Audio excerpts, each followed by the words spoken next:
They said Ritah was the luckiest woman in Masaka. But luck, when wrapped in silence, can look a lot like a prison. Before we begin, kindly subscribe to Ritah's Africa for powerful African stories that reveal hidden truths behind smiling faces. In the quiet but thriving town of Masaka, Ritah's life looked like a dream from the outside. Her husband, Richard, was wealthy, respected, and admired. He owned properties in Kampala and Masaka, drove an expensive SUV, and wore confidence like a second skin. He held her hand in public, bought her designer dresses, and introduced her proudly as "my queen." People whispered, God really favored that woman. But inside their large gated home, Ritah lived inside what she later learned to call a golden cage. Richard believed money gave him power over everything, including her time, her body, and her voice. He woke her before sunrise to cook, clean, iron, and hand-wash clothes. He refused to hire house help. Why should I pay someone to do what you can do? He would say. She was not allowed to buy anything for herself. When she asked for money, his voice would harden. What do you need money for? Are you starving? Do you pay rent? Don't start acting up, she quickly apologized and went back to their routines painfully. When his mother visited from Masaka, her cruelty arrived with her suitcase. You are here spending my son's money, the woman said one morning, pulling the curtains open. A good wife wakes before her husband and sleeps after him. When Ritah called her own mother crying, she had only one answer. My daughter, marriage is endurance. Be patient. So she endured. One Saturday, Richard's friends came over. Ritah cooked for 6 hours, polo, fried chicken, roasted meat, fish, matuk, Irish potatoes, everything.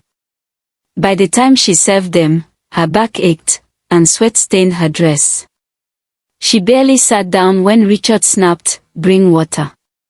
Bring plates. Where is the sauce? One friend tried to help her. Richard laughed.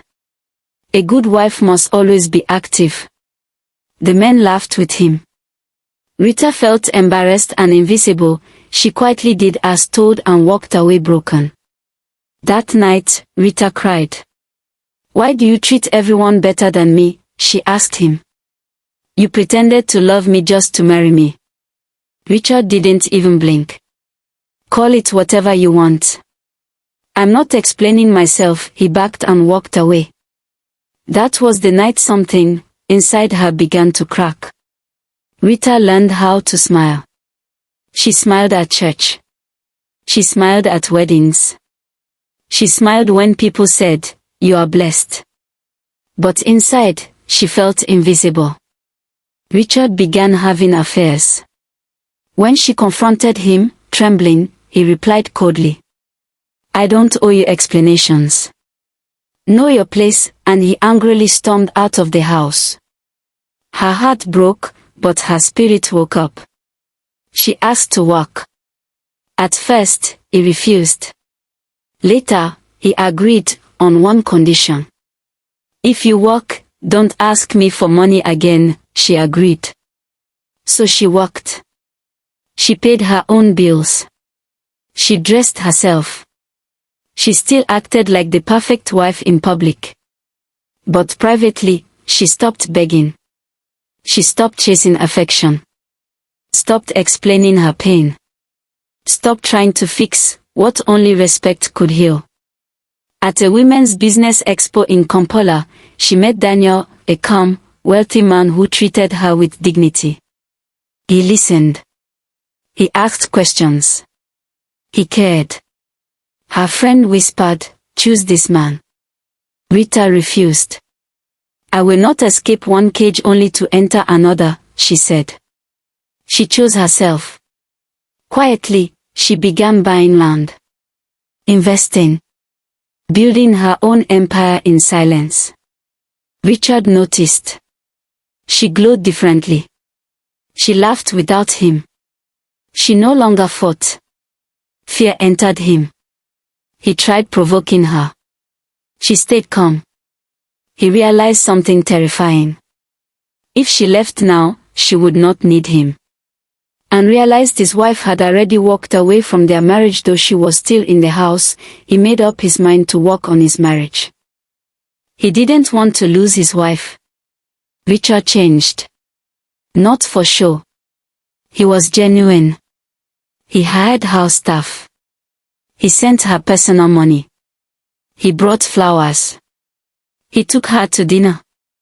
He apologized. I was wrong, he said. I don't want to lose my family. She listened, but didn't melt. He defended her before his mother. The change was real. But Ritah had already changed too. She stayed. But she guarded her heart. The new Richard did not command. He listened. He consulted. And for the first time in years, Ritah did not feel owned. She felt chosen. Love was rebuilt, slowly, not from fear, but from balance. But her heart remained guarded. She stayed, not because she was trapped, but because now, she had the power to walk away. And that changed everything. And Richard learned the lesson he never expected. You don't own a woman because you married her. You lose her the moment she stops needing you. Moral lesson. Not all that glitters is gold, and not all beautiful marriages are healthy. Endurance without respect becomes self-destruction. Always remember. A woman who chooses herself does not lose her home, she saves her soul. 4.